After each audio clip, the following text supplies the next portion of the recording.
Pessoal, tudo bem com vocês? Eu tô aqui para te dar as boas-vindas à nossa oficina de motricidade fina. É a partir de agora que você, pai, profissional, que tomou iniciativa por buscar mais conhecimento, vai começar a entender o mundo que se abre, portas que se abrem e que a gente consegue enxergar os nossos pequenos de uma forma tão acolhedora e tão verdadeira, visando resultados pontuais e crescentes.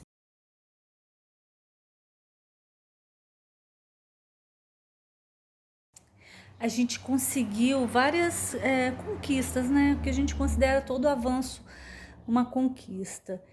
Então, principalmente nas atividades de vida diária, a gente notou uma evolução muito grande em coisas que vão gerar uma autonomia para ele.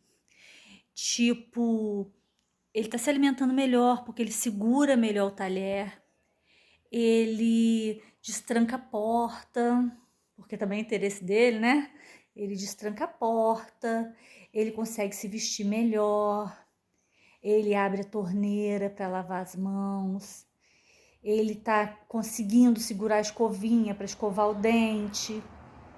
Então já são coisas que proporcionam uma autonomia para ele, né? E a gente considera muito importante.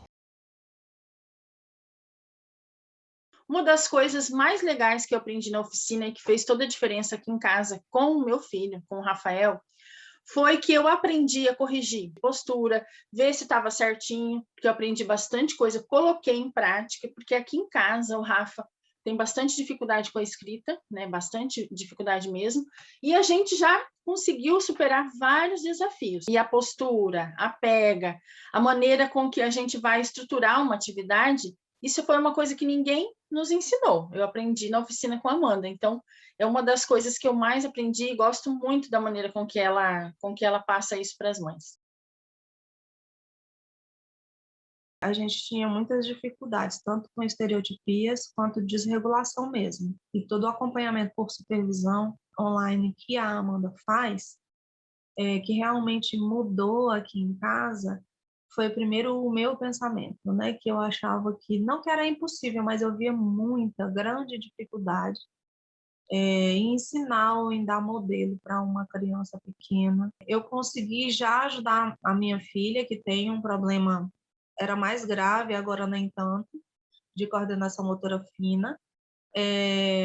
Consegui ajudar muito em tarefas da escola, consegui ajudar muito em coisas do dia a dia, né? Coisas que ela não tinha muita sustentação para pegar, não tinha muita sustentação para levantar. É um conteúdo riquíssimo. Eu gostei demais. Ele ensina para a gente coisas que a gente jamais observaria. E tudo faz diferença depois que você passa por um treinamento. Tudo faz diferença depois que você estuda, depois que você se esclarece, depois que você principalmente é bem orientado. Então, hoje, eu acredito que essa dificuldade nós não temos mais. Seja muito bem-vindo, venha aproveitar com a gente. Nós preparamos tudo com muito cuidado, com muito carinho, dentro de um processo construído a partir de conhecimento, a partir de formação e a partir de muita prática, a partir de muita atuação clínica, tanto na perspectiva funcional quanto dentro da reabilitação funcional de membros superiores. Vem com a gente, vem aproveitar a oficina que ela foi feita para você.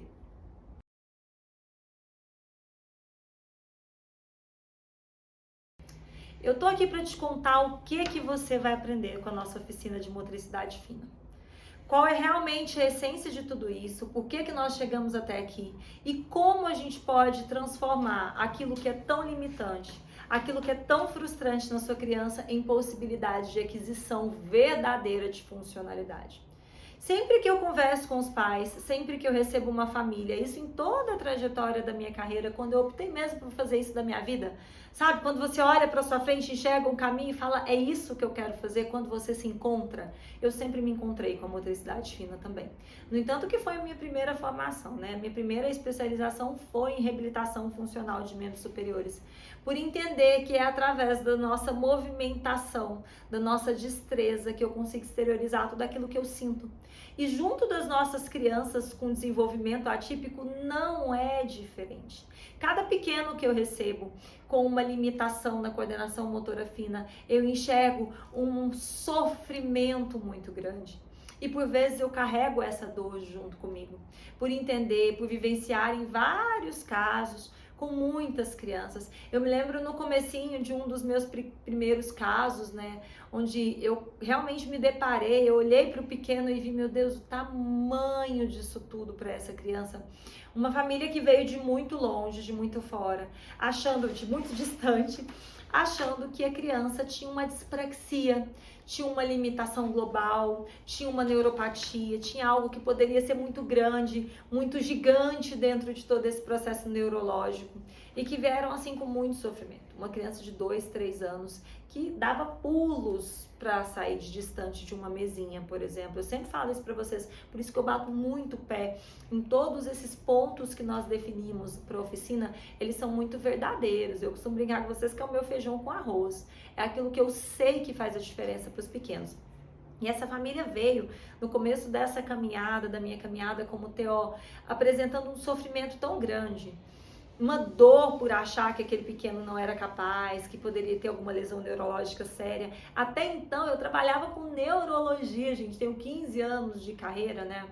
E essa família tentava alcançar ou enxergar algum tipo de neuropatia que definisse o fato da criança não ter repertório motor nenhum, né? E o que a família enxergava era o que a maioria das pessoas vê, como não pega no lápis, como não coloca comida na boca, como não consegue abrir um zíper, como não consegue calçar um sapato. E eles achavam que era algo maior. E eu fui caminhando nesse processo de evolução, também acreditando que era algo grande. E eu comecei a trabalhar e eu via que ele respondia aos estímulos de forma positiva. Não tinha uma limitação neurológica, sabe? Eu espero muito que vocês entendam essa diferença. Não tinha um probleminha lá no cérebro que atrapalhava a função. Era algo que estava em atraso. E todas as vezes que eu testava algo grande, vamos ver a marcha. A marcha estava ok. Ou poderia ser melhorada, mas tinha possibilidade de melhorar. Vamos ver os movimentos um pouquinho mais refinados, né? Vamos ver o movimento de tronco, vamos ver o movimento de ombro, vamos ver todas essas bases que eu explico para vocês. E eu ia caminhando e ia enxergando que não era compatível a uma neuropatia grave. E o dia que a gente foi caminhando no processo de evolução, que esse pequeno que estava na minha frente, a gente estava com uma casinha, sabe essas casinhas que a gente usa no dia a dia, essas pequenininhas que quase toda clínica com criança tem, que a bolinha cai, roda, a gente bate com o martelinho?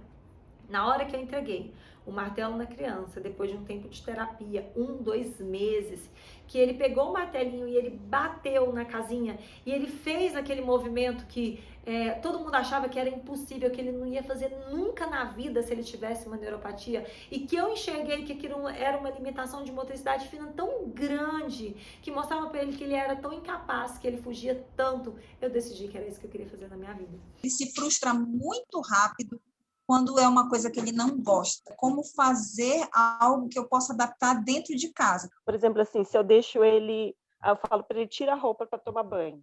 E daí eu vou, digamos, pegar alguma coisa e volto para o banheiro, ele tá do mesmo jeito, ele não tirou a roupa, e ele tá olhando assim para os lados e não faz o que eu pedi. A propriocepção, no caso, para fazer essa atividade de impacto, eu posso dividir os 10 minutos em 3 vezes ao dia, um exemplo? Você falou a respeito aí dessa postura, por exemplo. Ele fica por um tempo sentado, às vezes uma atividade de 30 minutos, acaba indo aí até quase 1 hora, 1h30. Ele fica tranquilo. Só que essa postura dele é totalmente irregular e quando eu tento corrigir, ele não aceita. Ele já faz a pinça trípode bonitinha. Só que quando eu pego na mão para ajudar ele a escrever, ele joga o lápis pro chão.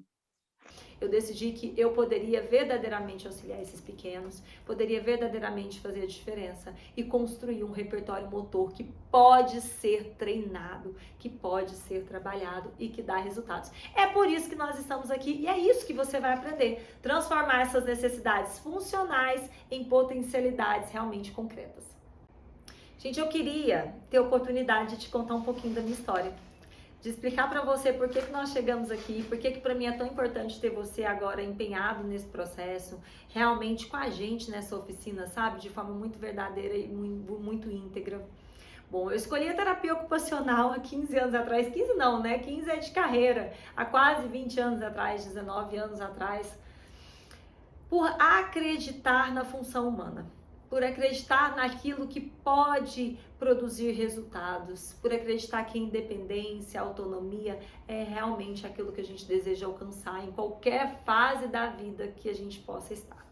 Então, cursei toda a faculdade, né? Sempre tive um vínculo maravilhoso com crianças, cresci nesse meio, minha mãe sempre foi educadora, minha tia educadora, é algo que eu vivenciei, até na minha experiência religiosa também sempre lidei com crianças em catequese, sempre estive com 12 anos, 13 anos cercada de crianças, sempre quis ser mãe, a vida inteira eu quis ser mãe. Então eu sempre soube que esse, no fundinho do meu coração, era o meu desejo, era onde eu me sentia bem. Do lado deles eu me sinto bem, eles me conhecem, eu conheço eles, a gente se conecta, é muito verdadeiro.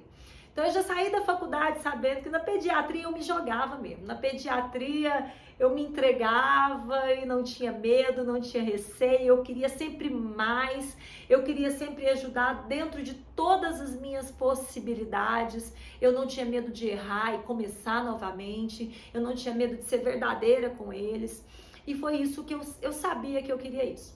Então me formei e primeiro eu fui atrás de um concurso público, que eu achava que a estabilidade era o meu caminho, era aquilo que eu queria. Passei um concurso público e fui trabalhar com neurologia neuropediátrica, né, na infância, um centro de reabilitação. Fiquei um tempo ali dentro. Vivenciei essa realidade com as crianças dentro da neurologia, sabia que eu queria essas crianças, mas fiquei um pouco frustrada, porque eu percebia que eu não tinha os recursos necessários, que eu não tinha como atender com qualidade, porque eu tinha que atender em quantidade, e que além daquelas perspectivas neurológicas, existiam perspectivas de desenvolvimento que ninguém enxergava. E aí eu comecei a adentrar nesse mundo do desenvolvimento atípico, especificamente do transtorno do espectro autista.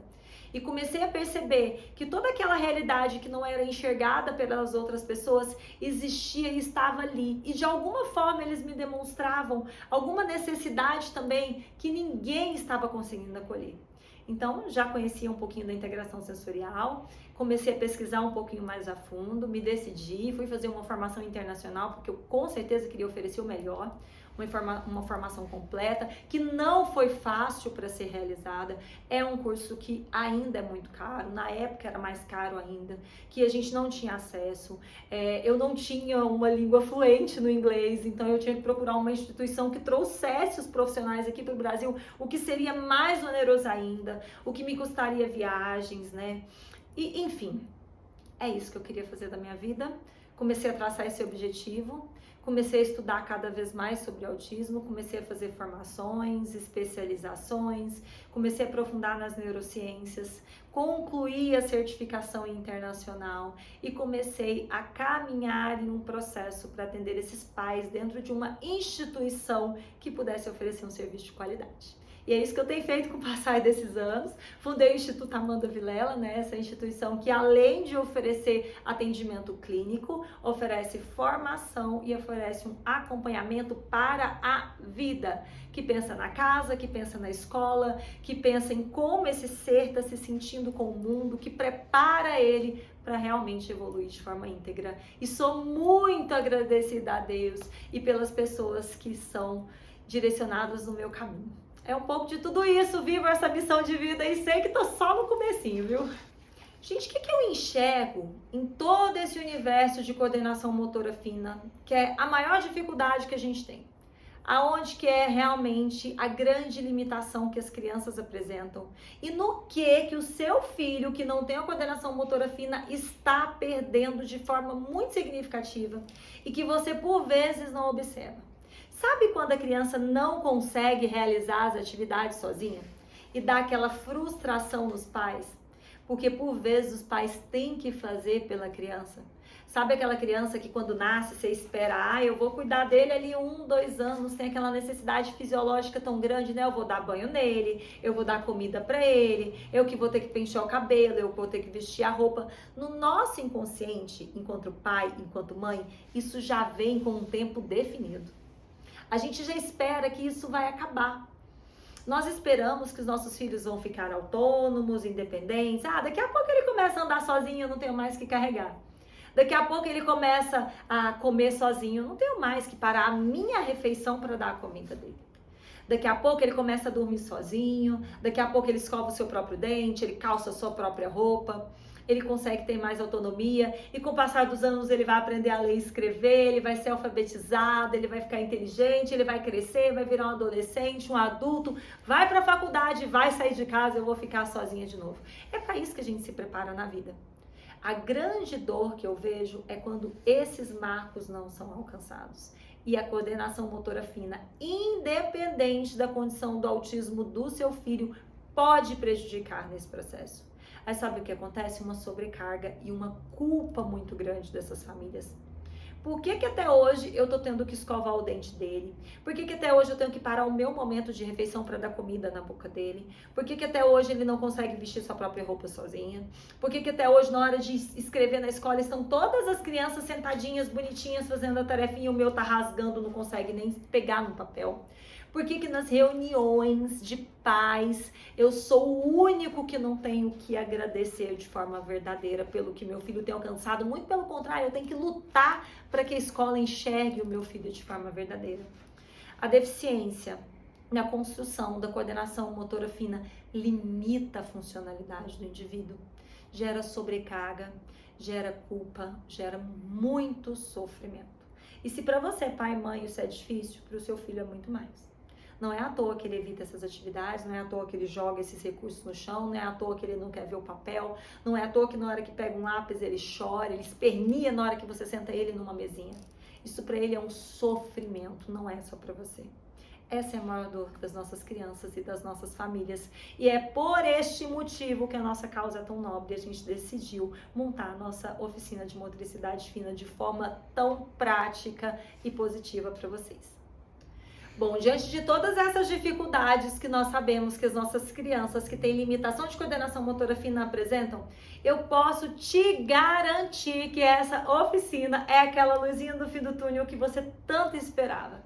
É aquilo que eu vejo de forma tão verdadeira nos nossos pais e que vai trazer para você de forma muito prática o começo desse caminho. Ela sempre traz os conteúdos de uma maneira simples, uma linguagem que as mães podem entender direitinho e praticamente tudo mastigadinho de uma maneira, ela traz a ciência, traz o exemplo e também traz a maneira com que você vai colocar em prática. Isso que é mais legal.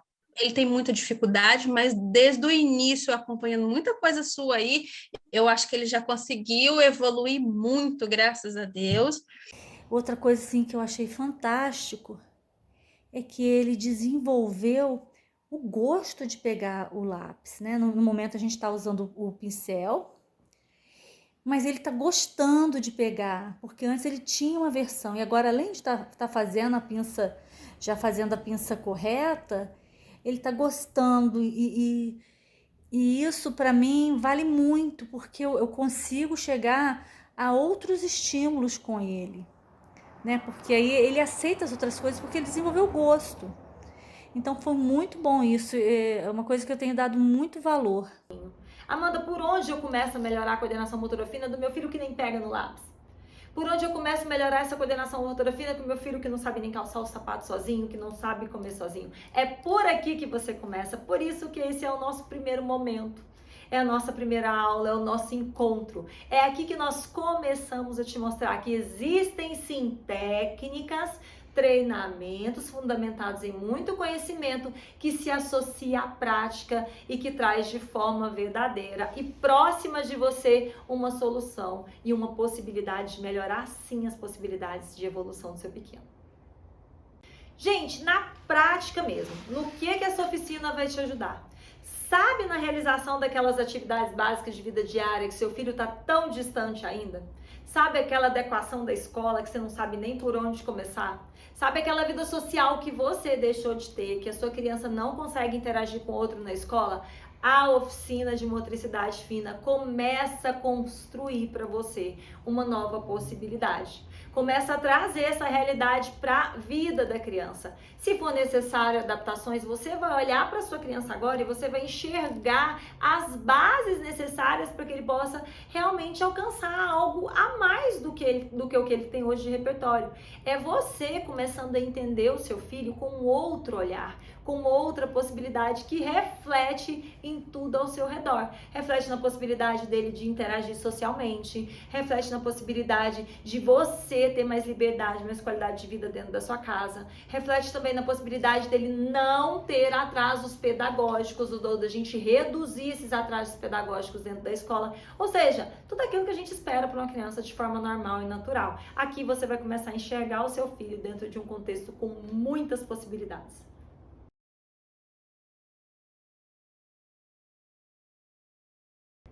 Pessoal, tô aqui para explicar para você o que é essa nossa aula número 1. O que é esse jeito errado que por vezes a gente faz sem perceber? A forma errada de trabalhar a motricidade fina é quando nós utilizamos de crenças, materiais, metodologias, condutas ultrapassadas e que distanciam a sua criança de um processo de evolução verdadeiro.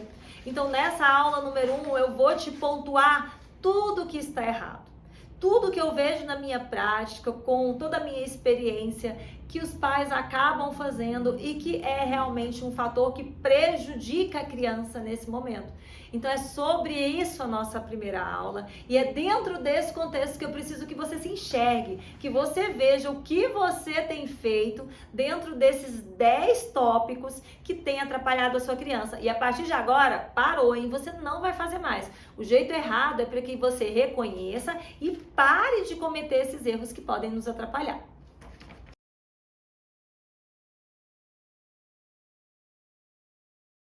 Gente, vamos começar então? Mãozinha na massa? Vamos falar então sobre os erros. Vou pontuar com vocês a partir de agora os 10 principais erros que as famílias, que os profissionais cometem sem ter noção que estão fazendo e que podem sim prejudicar a motricidade fina do seu pequeno, a evolução dele, o interesse dele em participar dessas atividades e principalmente o ganho de repertório motor que ele pode ter em todo o processo, tá bom?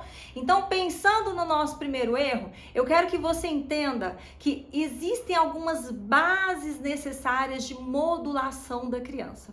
Então, negligenciar as bases necessárias de modulação do seu pequeno para a evolução da coordenação motora fina é o nosso primeiro erro, porque às vezes a gente não entende e a gente vai fazendo de forma muito aleatória, sem perceber que existe uma fundamentação na construção da coordenação motora fina. Então, existe uma base do que a gente chama de modulação. Modulação é o equilíbrio que essa criança tem que te apresentar para poder aprender o que você está falando, para se comunicar, para interagir. Isso lembra alguma coisa para vocês?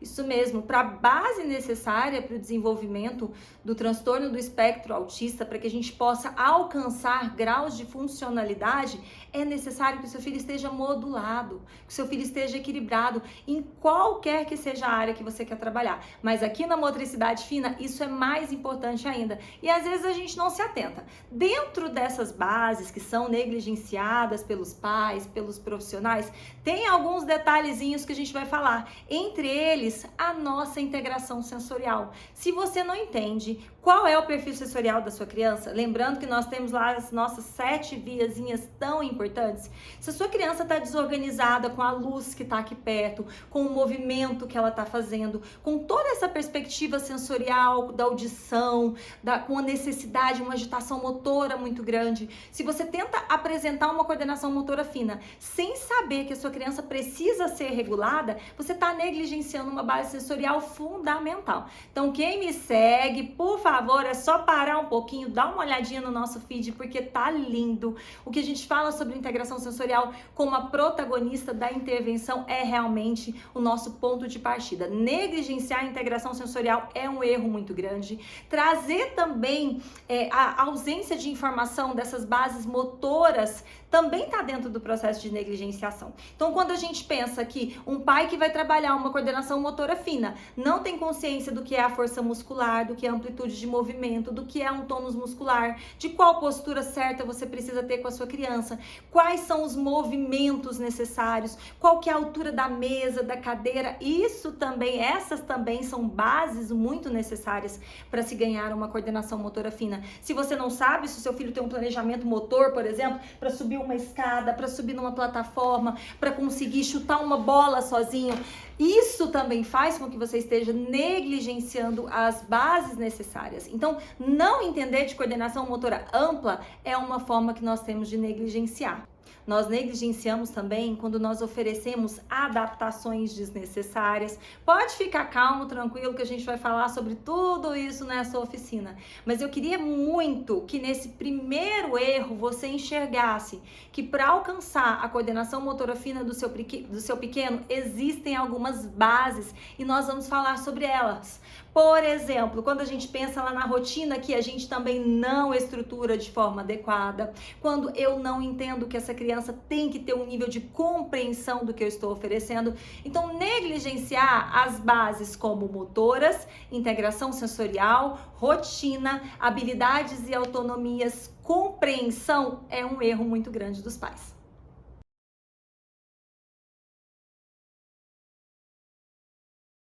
Focar nos resultados que a criança te apresenta. Gente, presta atenção nesse segundo erro, porque ele é muito importante. Fica ligadinho no que eu tô falando pra vocês, porque isso aqui é de doer o coração da tia Amanda. Olha só, eu sei que a escola te dá uma demanda.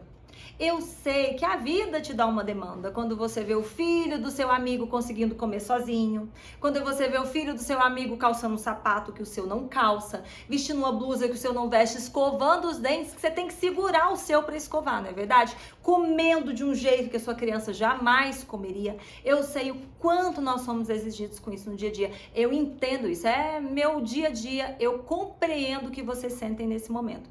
Mas presta muita atenção. Focar no resultado daquilo que a sua criança está produzindo é um erro gravíssimo. Porque nesse momento, se eu peço para ela printar a Mônica, não me interessa, gente, se ela tem 9 anos, se ela tem 10 anos, se lá na escola regular ela já está em idade de estar escrevendo cursivo e ela me entrega um desenho assim, ela vai lá e escreve com força demais, ela rasga o papel. Ela me entrega tudo amassado, ela joga o papel fora, eu entrego uma tesourinha para ela recortar, às vezes uma linhazinha que tá bonitinha, ela não consegue nem segurar na tesoura direita, ela não consegue apoiar, ela segura de um jeito errado, ela vem aqui e corta sem conseguir produzir resultados nenhum. O resultado que a sua criança está produzindo não nos interessa. Esquece, não foquem mais no resultado que ela está te produzindo, tá bom? Vou te ensinar na nossa segunda aula como que eu vou transformar isso aqui em motivação e interesse para o seu pequeno. Então, focar no resultado que ela te produz, presta atenção, seja dentro das atividades pedagógicas, seja no dia a dia escovando os dentes, se alimentando, seja na manipulação de algum recurso sensorial, seja na construção de movimentos pequenos, seja na hora de abrir a porta que ela não consegue, seja no momento que ela vai escovar o dente e ela não tem habilidade, não me interessa. Não foque no resultado final, tá bom? Esse é um segundo erro que acabou, parou por aqui, viu? Chega, ninguém mais vai fazer. Para de olhar para o resultado do que a criança te produz. Vamos começar a olhar para ela e eu vou te ensinar isso na aula 2.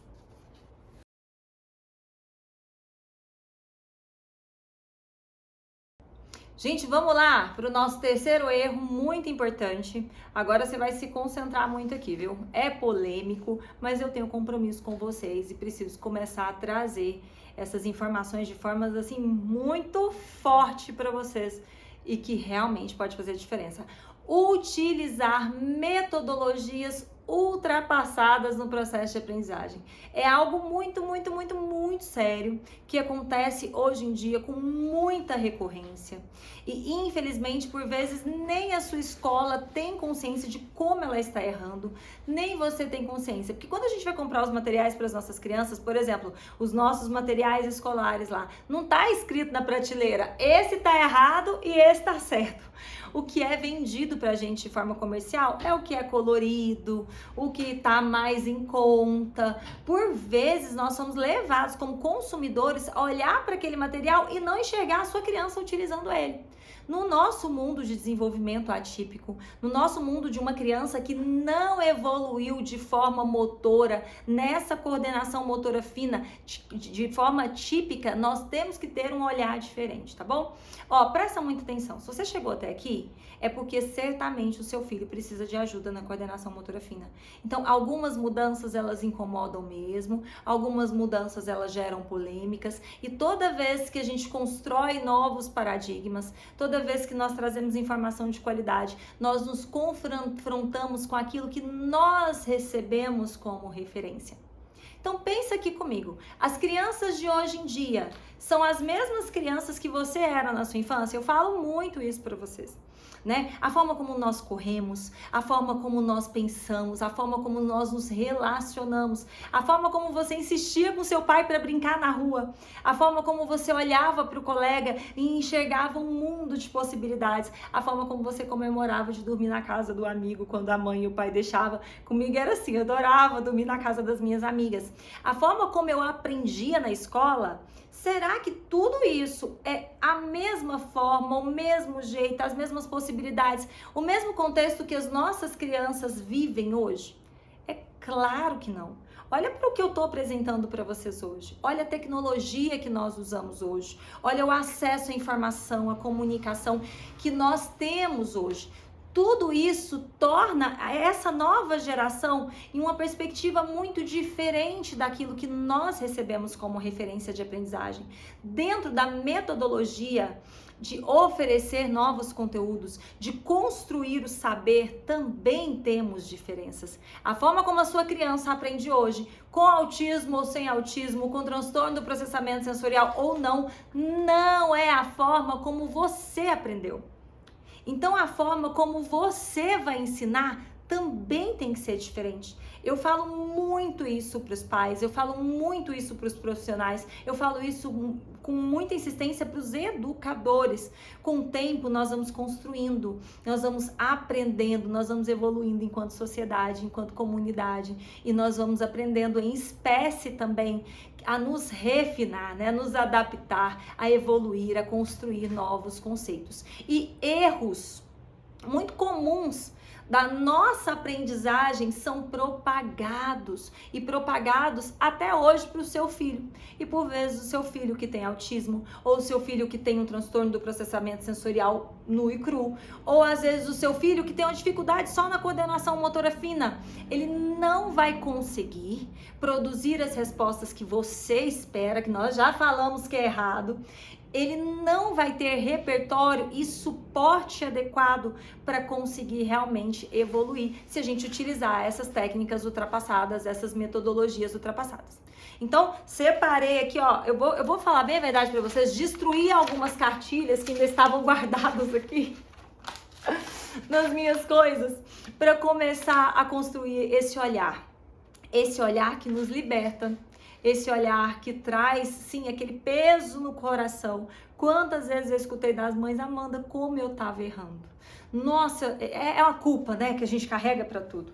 Por isso que eu comecei essa nossa oficina, essa nossa primeira aula, lembrando vocês, esses erros que eu estou pontuando hoje são erros respaldados, eu pontuo para você com toda segurança, com toda confiança, é o que eu faço na minha vida, eu tenho certeza de te afirmar isso, mas você não precisa sofrer também, tá bom? Nós vamos construir na nossa aula 2 novas formas de alcançar, mas eu preciso te mostrar, por exemplo, que uma folha poluída, com muitas imagens, olha, sem uma separação dos números, o mesmo formato do círculozinho para que a criança tenha que alcançar, um distrator grande aqui nas margens, Tudo isso pode atrapalhar, sim, a evolução da sua criança. Então, dentro de materiais e metodologias, aquela forma de aprender, de copiar que nós fazíamos antigamente, hoje não pode mais ser feita. Hoje nós sabemos que não é, como eu falei, o resultado que a sua criança produz, o fato dela conseguir pegar um pincel e escrever para você, por exemplo, a letrinha A, não significa que ela sabe o que realmente é essa vogal, ou qual a importância que ela tem numa consciência fonológica. Isso aqui ela só fez uma imitação, e esse não é o resultado que nós queremos. Quando eu penso em novas metodologias e não utilizar metodologias ultrapassadas, a cópia é uma metodologia ultrapassada. Quando eu ofereço algo construído para minha criança e espero a resposta motora dela, esse movimento que ela vai produzir para mim é uma metodologia ultrapassada. Hoje eu entendo que minha criança aprende sentindo essa perspectiva. Então, pensar na cópia é uma metodologia ultrapassada. Pensar em imagens muito poluídas é uma metodologia ultrapassada que nós não utilizamos mais. Pensar que essa criança, ela tem que escrever, presta atenção nesse tema aqui que ele é importante, viu? Pensar que a minha criança vai ter que escrever com letra cursiva e pronto e acabou é ultrapassado. Nos Estados Unidos já tem muitos anos que escrever letra cursiva não é mais obrigatório. No Brasil, recentemente, nós também tivemos essa lei que nos respalda. Então, hoje, o seu filho não precisa mais escrever com letra cursiva. Então, exigir uma construção dentro de uma margem, de um espaço, de uma elaboração silábica adequada para aquilo que você aprendeu também é um erro muito grande. Deixa eu ver mais, espera aí, que o negócio aqui hoje tá sortido, viu? Quando eu penso também nessa elaboração, como eu falei para vocês, de imagens muito soltas e despreparadas do contexto. Quando eu penso aqui no palhacinho que tá jogando as bolinhas, que tem todas as formas juntas aqui ao mesmo tempo, qual o tipo de raciocínio que a criança tem, qual a construção de imagem que ela tem quando ela visualiza isso. Ela não consegue entender qual o começo, qual o fim, o que ela vai ter que produzir e ela vai simplesmente copiar o que você pediu para ela fazer. Então, quando você pensa na elaboração de materiais que não possuem um começo, um meio e um fim de forma separada, também é um erro muito grande. Então, gente, utilizar cartilhas soltas, que você vai lá na papelaria, pega, traz para sua casa com seu filho com autismo, que nós vamos aprender que tem um transtorno global do desenvolvimento motor também, e não apenas do desenvolvimento neuropsicomotor, como a gente aprende. Então, essa criança que não tem repertório motor global, ela vai olhar para essa atividade, ela vai ficar completamente perdida. Não peguem, pelo amor de Deus, qualquer material que você viu solto por aí, ou que você viu alguém vendendo, ou que um pedagogo está produzindo de forma aleatória. Às vezes, a intenção desse profissional é maravilhosa, mas nem ele sabe o que ele está te produzindo neste sentido de repertório motor, tá? Lembrem do temazinho da nossa oficina, coordenação motora fina. O motor, ele é aprendido, ele é treinado, ele é adquirido, tá? Então, pegar cartilhas e materiais soltos aleatórios, trazer para sua casa, sem um contexto que vai caminhar com aquilo que você está oferecendo no desenvolvimento da criança em todos os outros aspectos, é um erro muito grande. Quer ver? Deixa eu achar aqui outro erro gigantesco que nós temos. Lembra dos pontilhados que você aprendeu e que eu aprendi? Pois é, eles também são um erro muito grande. Porque quando eu ofereço, gente, eu não tô achando, eu tinha separado aqui uns pontilhados pra gente, mas pensa comigo, quando eu ofereço a elaboração de uma imagem a partir de pontinhos, essa criança primeiro ela tem que construir, juntar os pontinhos, então ela não quer nem começar. Ela olha para aquela imagem, aquele tanto de pontinho não faz sentido nenhum para ela, não é palpável, não é concreto, não existe para ela. Então aquilo ali para ela é inútil, não tem função, não tem objetivo. O pontilhado, por que ele é um atraso muito grande? Porque a criança ela tem que fazer duas coisas para conseguir um resultado que ela conseguiria só vendo o que foi elaborado e reproduzindo aquilo de forma mais clara, que a gente vai falar na nossa segunda aula. Então, mais um erro de metodologia e materiais é utilizar pontilhados. Relembrando, utilizar as cartilhas, utilizar imagens muito poluídas, oferecer isso tudo como se a sua criança tivesse repertório para isso, e com certeza ela não tem. Peraí, olha só. Gente, olha essa imagem. Quantas coisas são oferecidas para essa criança ao mesmo tempo? Se eu tenho uma criança com uma alteração visual, que precisa de mais contraste, que precisa de mais nitidez nessa imagem, que não tem uma consciência elaborada ainda de como essa fruta se relaciona com essa meia, que tem um raciocínio concreto. As nossas crianças com autismo têm um raciocínio lógico, concreto. Como que isso aqui vai ser associado a esse desenho, que para ele é um desenho, né? Esse símbolo gráfico para a criança não se passa de um desenho. Então, como que ela vai associar tudo isso? E não fica a parte ruim e feia não é só essa, né? Olha quanta junção eu tenho em uma única folha. Olha quanta poluição visual. Gente, presta atenção. Isso aqui não é só para criança com autismo. Isso aqui não se usa mais na aprendizagem, tá? Isso aqui é arcaico. Os pontilhados, você não vai deixar de usar só com crianças com autismo. Os pontilhados você não vai usar mais na aprendizagem. Uma folha poluída, uma folha que não tem contexto na apresentação, não vai ser utilizado na aprendizagem de nenhum tipo de criança. A cópia por si só, com a representação de um movimento motor que a criança tem que fazer como se fosse um significado de aprendizagem, também é arcaico. Também está ultrapassado, também atrapalha o processo de evolução da sua criança. E eu escuto muito assim, ah, Amanda, mas eu aprendi assim e eu consegui. Lembra do começo desse nosso erro? Não, a criança não aprende mais do jeito que você aprendeu, não aprende mais do jeito como eu aprendi. E a medicina não vai caminhando, a gente não vê lá, né, os procedimentos estéticos que melhoram o tempo todo, cirúrgicos que melhoram o tempo todo, a medicação que às vezes o seu médico indica para você hoje, daqui 2 meses já tem uma medicação melhor, e ele opta por aquela que é melhor, por aquela que tem demonstrado mais resultados. Então, isso que eu tô apresentando para vocês é o que realmente atrapalha na evolução da sua criança. Então não é porque você conseguiu que o seu filho é obrigado a passar pela mesma tortura. Combinado? Fechado? Ó, mais errozinhos que estão aí à nossa disposição. Materiais que não são adaptados.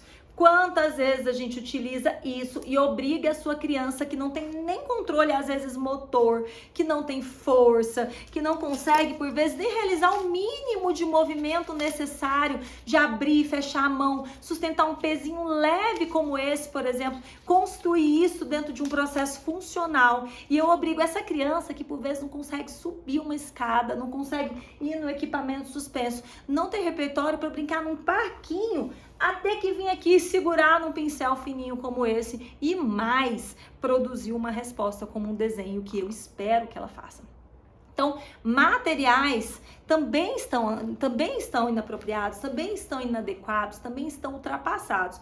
O que você vê, pelo amor de Deus, nos materiais do seu filho, como lápis, pincel fino, canetinha fina, giz de cera fina, tudo isso a gente também não utiliza mais, porque se você tá aqui, é porque a sua criança precisa de mais estrutura motora.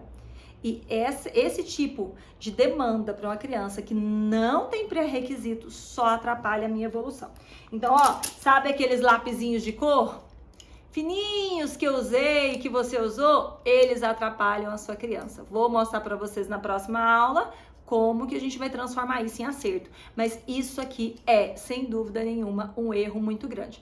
Para começar, eles, por vezes, além da pinça ser muito fina, olha o que eu faço com a minha mão quando eu vou tentar segurar um lápis desse. Olha aqui, o nível de correção, de aproximação que eu tenho que fazer. Olha a contração que eu faço nas minhas articulações, essa interfalangianas aqui, que são a junção aqui entre os dedinhos. Como eu tenho que corrigir isso para conseguir segurar num lapisinho desse? Eu contraio, eu faço força, isso me gera dor, isso me gera uma sobrecarga. Por vezes não são pigmentados da quantidade necessária. Então, quando a criança vai desenhar, ela não consegue enxergar o resultado dela, que já é ruim. Vamos combinar, ela tá vendo, ela sabe que ela não tá fazendo algo legal. Ela ainda tem um material que é difícil de segurar, que ela vai fazer força demais, vai doer a mão dela e torna tudo mais difícil.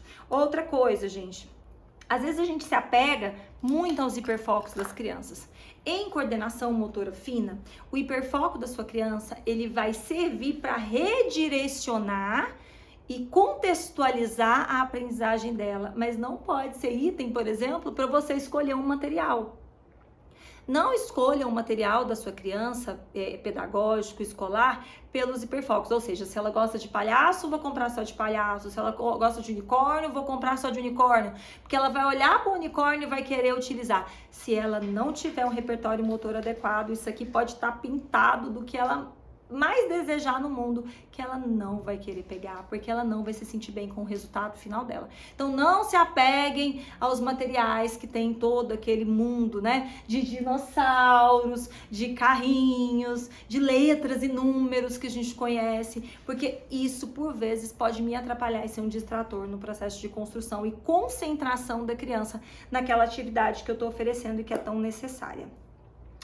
Tudo bem? Eu acho que fechamos um pouquinho sobre materiais e metodologias. Metodologias ultrapassadas. Então, a gente não utiliza mais cópias.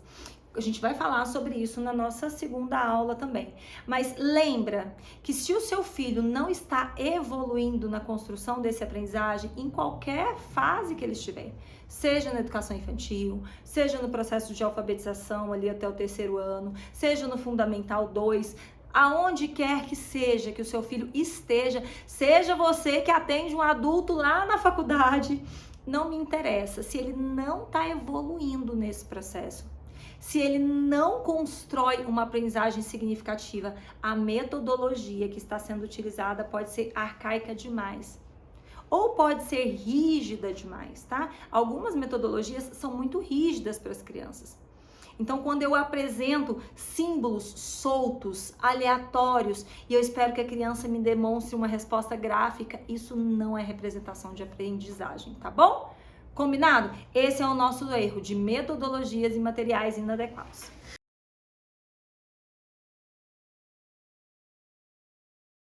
Gente, vamos lá para o nosso 4º erro. E ele tá aqui, ó, na minha frente, preparadinho para eu fazer aquela atividade maravilhosa que eu recebi da escola. Presta atenção. Por que utilizar a mesinha, utilizar a mesa é um erro muito grande quando a gente pensa na melhoria da coordenação motora fina da sua criança? Então, entra dentro daquilo que nós aprendemos e de uma construção inadequada da sua rotina também, onde a criança está fazendo qualquer outra coisa dentro da casa, você pega a sua criança, traz para a mesinha e fala, vamos fazer a tarefa da escola? Presta muita atenção na construção desse ambiente que eu preparei aqui para vocês agora.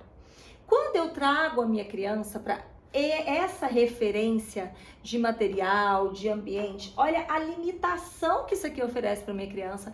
Pensa naquela criança que por vezes está desregulada sensorialmente. Então, se você não preparou lá no nosso primeiro erro as bases necessárias, introdutórias para o processo de modulação, isso aqui para a criança ficar sentada, ter que prestar atenção, ter que gerar um resultado, é realmente uma tortura, como eu costumo falar para vocês. Vem aqui comigo. Não é à toa que eu tô sentada aqui embaixo, ó. Olha a altura que tá o meu ombro em nível de movimentação, de angulação para me posicionar nessa mesa. Olha como eu tenho que fazer uma postura inadequada. Então, vamos ver por que a mesa é tão errada. Olha por onde ela começa. Por vezes, os pais não adequam ela de forma que a criança vá ter uma postura que vai colaborar com o resultado que ela vai produzir. Então, começa aqui. Começa na cadeirinha, que às vezes o pé fica flutuando demais. Começa na angulação e na altura que eu tô da mesa para o banquinho. Começa na modulação sensorial, que essa criança não tá nesse momento. Ela quer fazer qualquer outra coisa e tem várias sensações que necessitam que ela tente se autorregular constantemente, como as nossas estereotipias. Tudo isso começa a atrapalhar. Quando eu chego aqui, eu tenho na minha frente um material que você também não adaptou, Então, que tá aqui como uma demanda gigantesca que ela tem consciência que ela não vai conseguir te alcançar. Por vezes tem lá aquele lápis fininho que eu falei para você, que a gente compra, que a gente utiliza, que também tá distante do que ela consegue fazer. Tem aqui uma borracha, tem aqui um apontador, tem aqui aquelas atividades que vêm da escola, que eu falei para vocês que vem poluída, que a criança não compreende o contexto, que ela não consegue alcançar, que ela sabe que a escola está exigindo isso dela e que ela é incapaz. Gente, olha só, por mais que a sua criança não te demonstre compreensão nenhuma sobre esse contexto da mesinha, cada vez, se essa criança não tem repertório motor amplo, se ela não está regulada sensorialmente, se ela não tem uma rotina que estrutura e mostra para ela essa necessidade, se ela não tem materiais adaptados, se a postura dela também não tá legal, essa mesinha, ela vai vir sim no processo em um outro momento, e é o que eu vou mostrar para vocês na nossa próxima aula. Mas a priori, tire a mesinha da sua forma de tentar melhorar a coordenação motora fina do seu filho, tá bom? Vou te explicar por quê, você vai entender, mas definitivamente trazer ele para cá, esperando um resultado, se ele não tem repertório nenhum para isso, só vai tornar o nosso processo de construção de habilidade de coordenação motora fina mais difícil, mais sofrido e mais frustrante para sua criança e para você. Nada de mesinha nesse momento.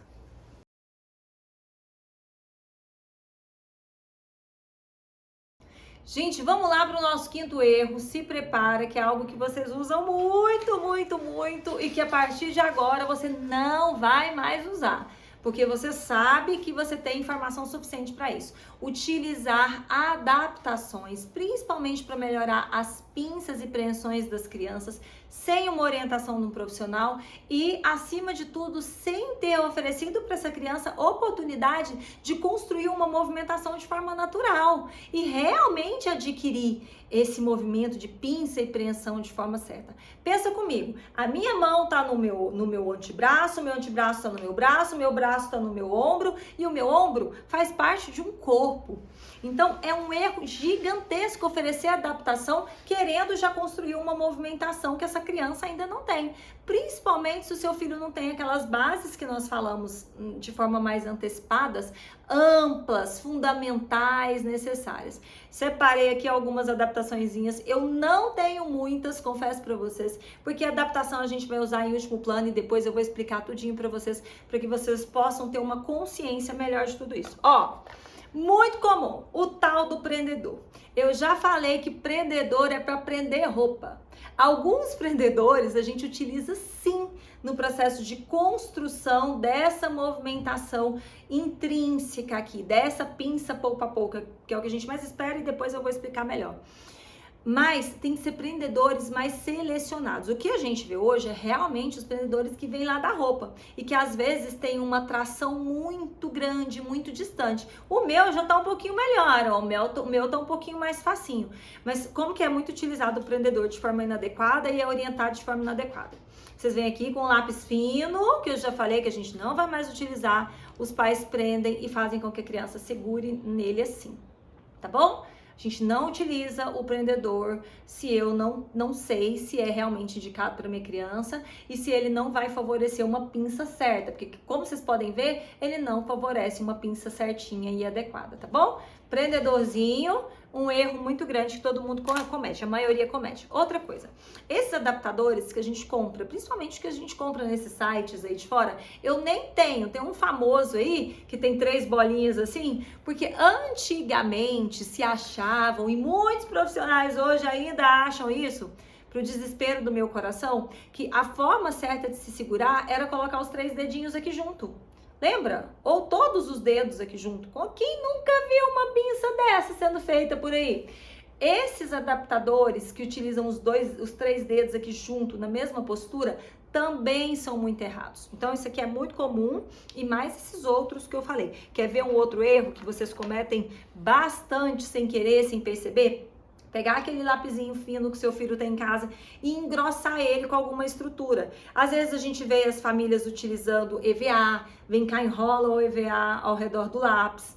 Ou então coloca um durepox aqui na ponta, né, aquela massinha para ficar mais pesadinho e oferece isso para criança. É uma adaptação também que a gente não utiliza, porque fica muito flexível, não traz rigidez, não traz segurança na construção do movimento, tá bom? Muito comum esse tipo de adaptação. Agora, esse aqui, presta atenção. Presta atenção que no fim da oficina você vai entender por que que ele tá aqui nos nossos erros, tá bom? Então tem que chegar até o fim para que vocês possam compreender direitinho. Utilizar pincel de forma muito rápida com a criança, sem ter noção da pinça adequada que ele tá fazendo. Amanda, então até engrossar os meus materiais e trazer materiais inadequados, sem saber se aquela pinça tá certa, também tá errado? Sim, porque eu estou construindo uma movimentação e estou favorecendo também uma postura que não tá certo, que não tá adequada. Mais pra frente vocês vão entender como esse recurso pode ajudar a gente, sim, mas ele também pode ser visto nesse momento como um dos nossos erros. Então, a adaptação, gente, a gente vai utilizar, e eu vou explicar para vocês mais pra frente, para que vocês possam ter esse olhar, tá bom? Mas só depois que a gente conseguiu realmente oferecer o necessário. Antes é um erro muito grande.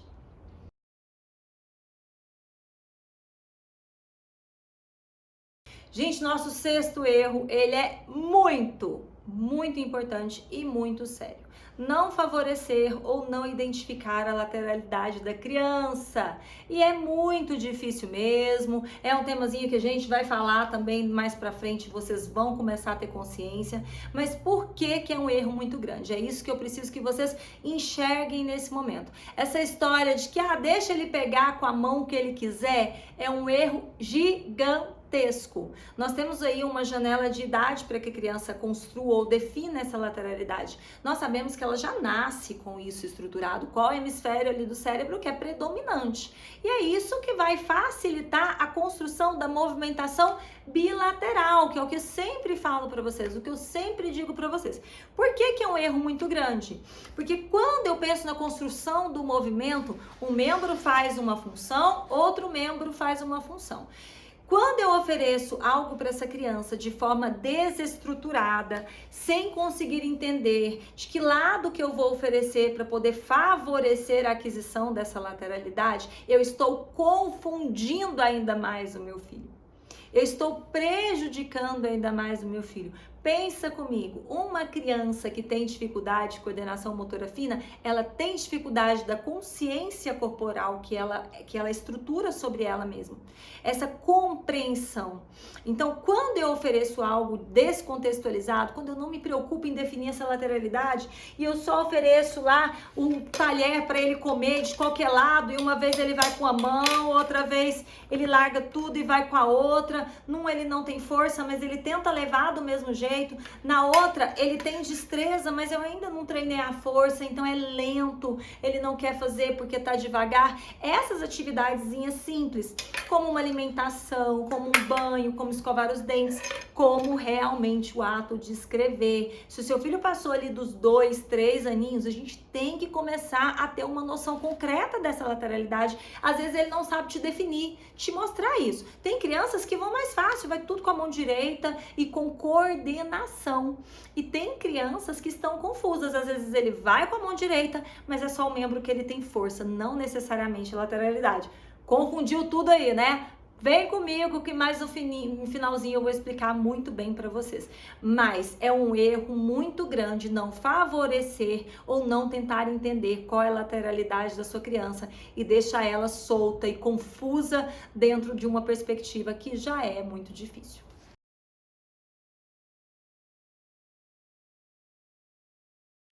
Pessoal, chegamos no nosso sétimo erro. E como todo esse contexto, você precisa mudar o seu comportamento se isso está acontecendo no seu dia a dia, viu? Gente, presta atenção. Esses erros é para que você se enxerguem neste lugar e construa novos comportamentos e construa novas perspectivas. Então, esse erro, a partir de agora, você vai bloquear. Se você fez isso em algum momento, passou, já foi, vida que segue. Mas daqui pra frente, cola em mim e vamos fazer um negócio diferente, tá bom? Presta atenção. Corrigir, apagar, refazer ou fazer a atividade pedagógica pela criança. Isso é muito importante que vocês entendam a importância disso, né? Importante é importância. Espero que vocês compreendam o tamanho disso que nós fazemos no dia a dia, sem querer, por vezes.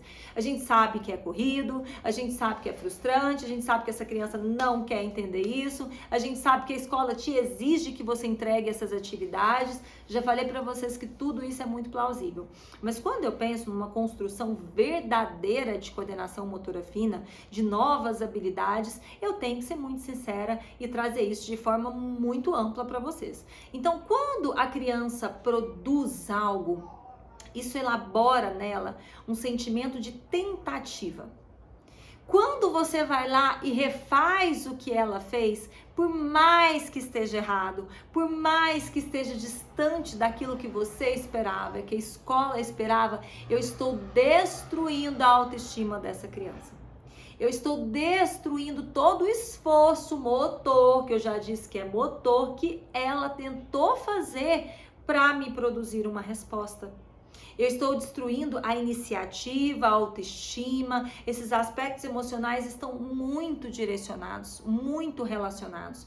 E isso gera muitas fugas. É por isso que, por vezes, as crianças chegam aqui na sala da tia Amanda, dando volta e correndo da mesinha. Você apresenta um lápis, o menino se joga no chão e grita. Respostas de estresse, quando eu apresento contextos muito elaborados, vinculados à escola. Porque essa relação do que ela não fez bem feito, isso fica cravado na memória da criança. E presta atenção, não é porque o seu filho não está demonstrando que ele está compreendendo isso, que ele não está entendendo o que está acontecendo ao redor dele. Muito pelo contrário. Ele compreende quando você pede para ele fazer algo, quando você desenha algo e entrega para ele o lápis para que ele faça um desenho igual ao seu do outro lado, que o nível de exigência que você está colocando é distante para ele. Então, se ele tentou fazer, se ele pegou no lápis, se ele encostou, por favor, não refaça. Por favor, se a letrinha ficou inadequada, você não vai a partir de agora apagar. Você não vai a partir de agora pedir para ele fazer de novo com muita intensidade. Você não vai a partir de agora concluir a atividade para ele, falar pronto, acabou, vamos para a próxima. Isso tudo constrói na criança aquele sentimento de incompetência, que é o que a gente não quer trabalhar mais. Então, a partir de agora, borrachinha não vai ter mais nos seus materiais. Pelo menos nesse momento. Gente, entendam também uma coisa. Quando eu digo para vocês os erros e eu falo assim, a gente não vai utilizar a mesinha, você não vai corrigir o que ele fez, você não vai esperar que ele te entregue algo perfeito, você não vai mais construir determinado comportamento que está errado, que está atrapalhando, não significa que eles não vão ser elaborados com o passar do tempo. Eles serão sim, mas de forma concreta, de forma positiva, de forma eficiente, para que aí sim você possa ter a consciência limpa e a certeza que o seu filho adquiriu aquele tipo de habilidade que era necessária para aquele momento. Se ele não fez bem feito, não adianta você refazer. Ele já não conseguiu e pronto. Tá bom? Ele tentou uma vez, ele ofereceu o seu melhor. Então, por favor, a partir de agora, presta atenção, hein? A gente não refaz, a gente não apaga, a gente não corrige e a gente não faz pela criança. Esse últimozinho, então, é assim, gritante, muito importante. Combinado? Fechou? Nada de refazer de novo.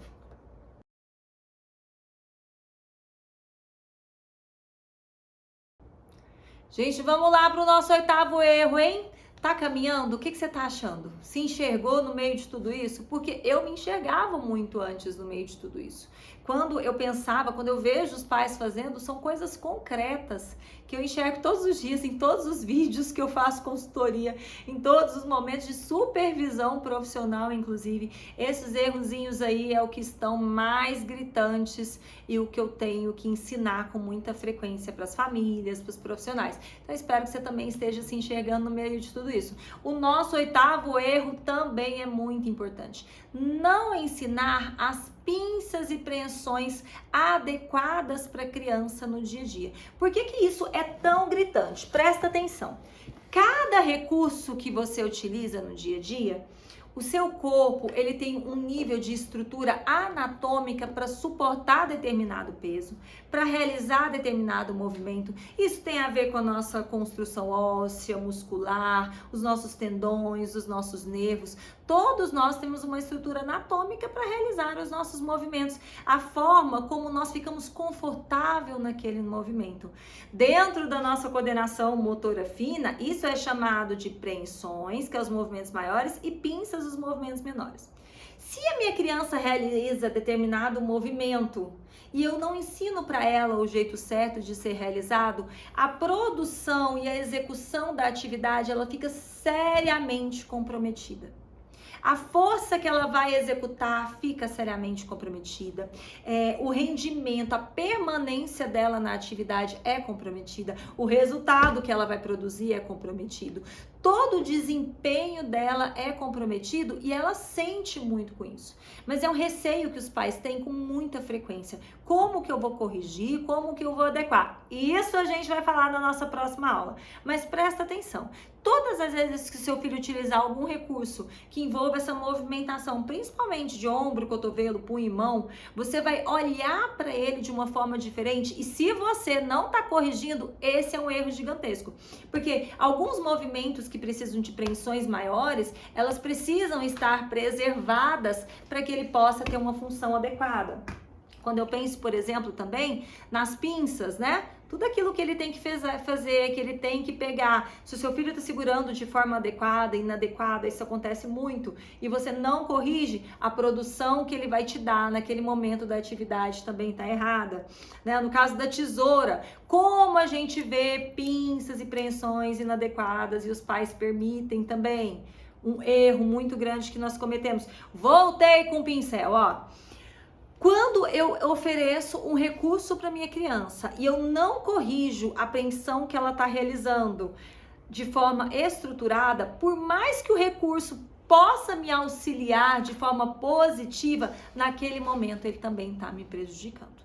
Então, não corrigir, não ensinar o seu filho uma forma adequada de segurar nos utensílios de coordenação motora fina é um erro muito grande, e eu vou te ensinar quais são as pinças principais, as preensões principais, como que você vai trazer isso dentro de um contexto funcional para o seu pequeno na nossa aula número 2. Mas a partir de agora, hoje, gente, acabou essa oficina, você vai começar a olhar para sua criança e ver quais as pinças inadequadas que ela está utilizando aí no dia a dia, e que você, por vezes, não está corrigindo. Quer ver onde isso acontece muito? Dentro das nossas atividades básicas de vida diária. Quando eu deixo a minha criança manipular os objetos de forma também inadequada, isso dificulta a produção do que ela está fazendo para mim, tá bom? Combinado? Não corrigir pinças e preensões é um erro muito grande.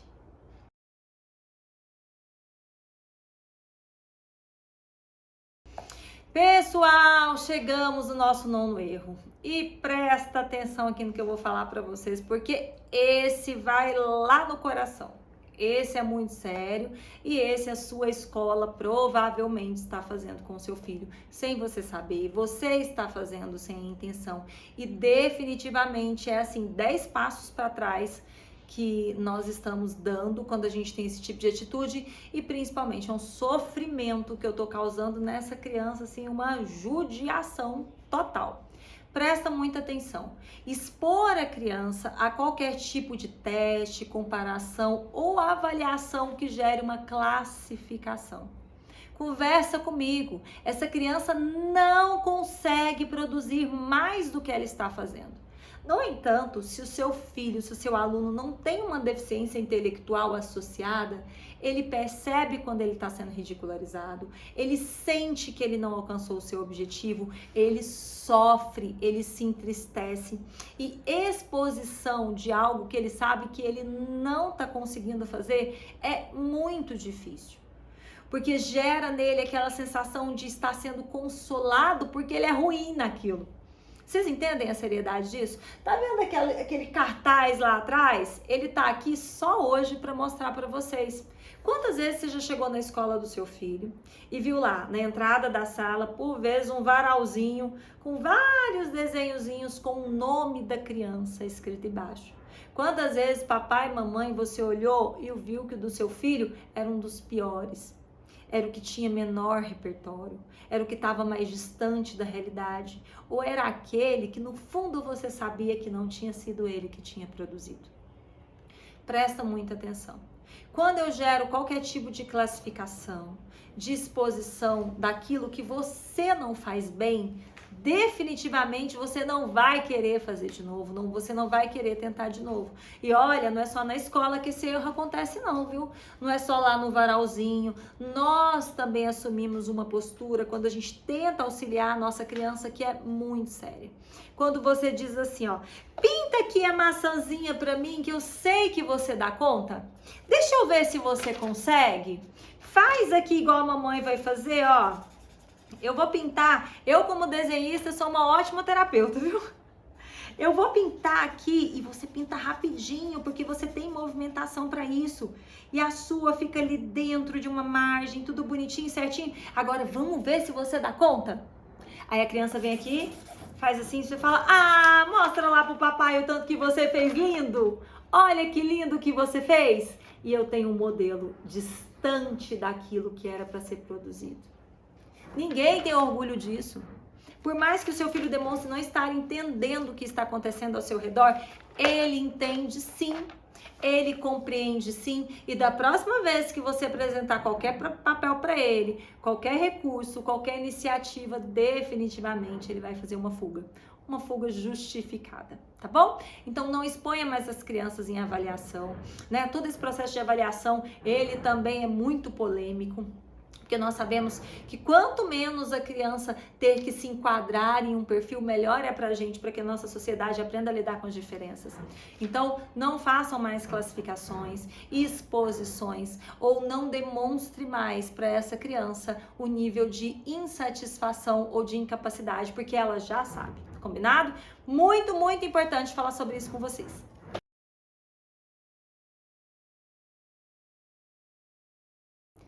Povo de Deus, povo lindo de bonito, chegamos no nosso 10º erro. Eu espero que você esteja construindo isso, viu? Que a partir de agora parou, acabou cometer esses erros com essas crianças. E agora a gente abre aí uma porta gigantesca para o acesso à nossa segunda aula. E você vai entender agora por quê. A realização das atividades básicas de vida diária, as atividades do dia a dia, é o sonho de todo pai, de toda mãe. Eu sei, eu escuto isso todos os dias. O meu sonho, Amanda, é que meu filho tenha autonomia, tenha independência. E você pode estar errando muito. O nosso 10º erro é quando nós permitimos que a nossa criança sofra ao realizar qualquer atividade do dia a dia. E eu vou te mostrar como a sua criança pode estar sofrendo sem você saber. Ela pode estar sofrendo quando você simplesmente pega algo e faz por ela. Ela pode estar sofrendo o contrário, quando você entrega algo na mão dela e espera um resultado e ela não tem estrutura nenhuma para conseguir produzir essa resposta.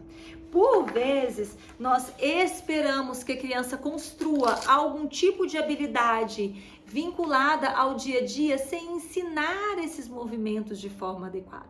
Então, uma atividade que às vezes se torna aversiva demais para a criança. Lembra comigo que já tem um transtorno do processamento sensorial, que o cheiro, a textura, o movimento, a sensibilidade tátil, a contração do corpo no espaço, a agitação motora, um monte de estereotipia, um flapping, uma ecolalia que fica gritando ali o tempo todo, ou às vezes um girar com o sistema vestibular ali que não está muito adequado. Tudo isso já está atrapalhando a sua criança. E no dia a dia, no contexto do dia a dia, quando eu vou fazer algum tipo de atividade básica de vida diária, que eu deixo que essa atividade se torne um sofrimento para essa criança, isso também é um erro muito grande. Se a sua criança ainda não tem repertório necessário para conseguir abrir o creme dental e você deixa ela lá 2 horas tentando fazer e ela aperta aqui, ela põe aqui, ela segura do jeito errado, ela bate, ela vai lá na torneira e tenta abrir sozinha e não consegue. Ou você vem cá e simplesmente pega, coloca na boca dela e escova o dente por ela. Esse é um sofrimento muito grande, porque é invasivo, porque você não conhece a percepção sensorial, motora, cognitiva que o seu filho tem. É ele que está ocupando esse corpo, é ele que está tendo essas sensações, é ele que necessita de tudo isso para se compreender, para se esperar. Então, quando eu deixo que o meu filho sofra no dia a dia, quando eu deixo, por exemplo, no momento da alimentação, que essa criança não consiga se alimentar sozinha. Gente, tem aqui um prato de uma comida muito gostosa, que você quer muito. No caso da tia Amanda, tem um belo de um bolo de chocolate aqui, porque o doce é meu problema. Tem algo que eu quero muito, que eu tô com muita vontade aqui na minha frente, mas eu não consigo fazer. Isso é um sofrimento, isso é um desgaste, porque eu quero, porque eu desejo muito, porque eu espero muito.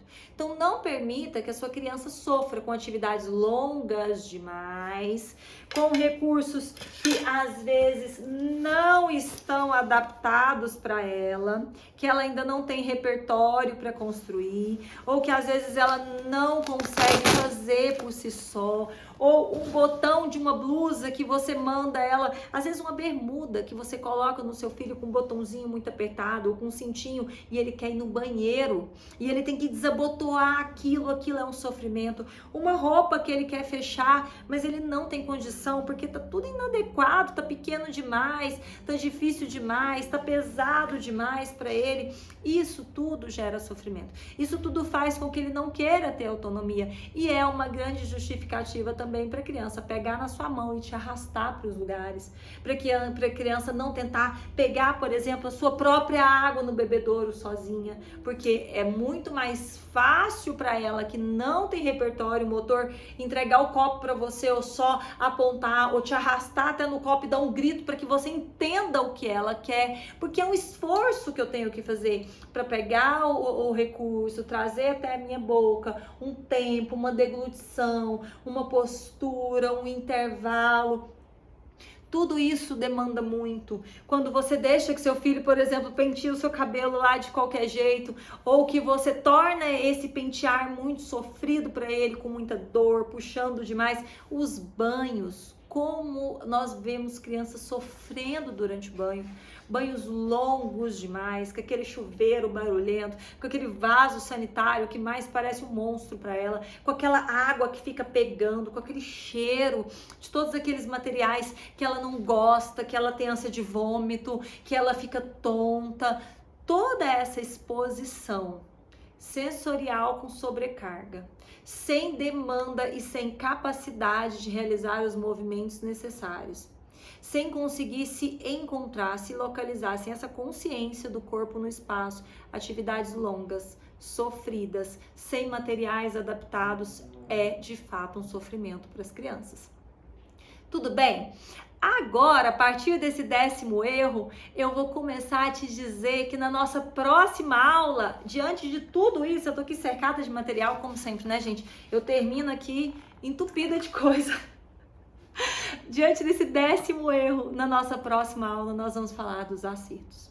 E vocês vão ver como vocês têm todos os recursos por vezes à sua disposição. Escuto muito isso dos pais. Amanda, tava tudo aqui perto de mim, eu só não sabia como utilizar. Eu só não sabia a forma certa de trazer isso para a criança. Gente, eu preciso que vocês entendam que essa nossa oficina de motricidade fina, ela é palpável. Ela precisa surtir resultados. Sempre falo com vocês sobre os resultados. Então, esses 10 errozinhos que nós pontuamos agora, eles atrapalham os seus resultados positivos. E nós temos que ser muito verdadeiros, porque é do futuro do seu filho que a gente está falando.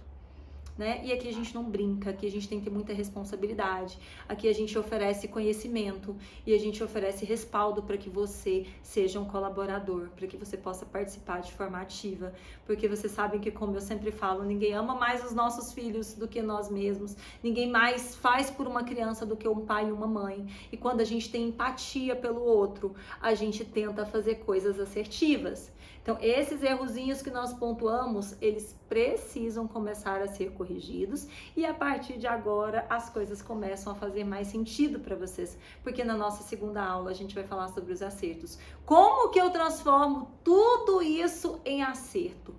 Como que eu transformo o dia a dia dessa criança, aonde ela vive, aonde ela se alimenta, aonde ela dorme, aonde ela aprende, em um processo de aprendizagem significativa, que é o termo que a gente utiliza, tá bom? Muito obrigada por terem vindo até aqui. Eu espero por você na nossa segunda aula e vem com tudo, vem preparado, vem com essa energia, que é isso que nós estamos fazendo aqui.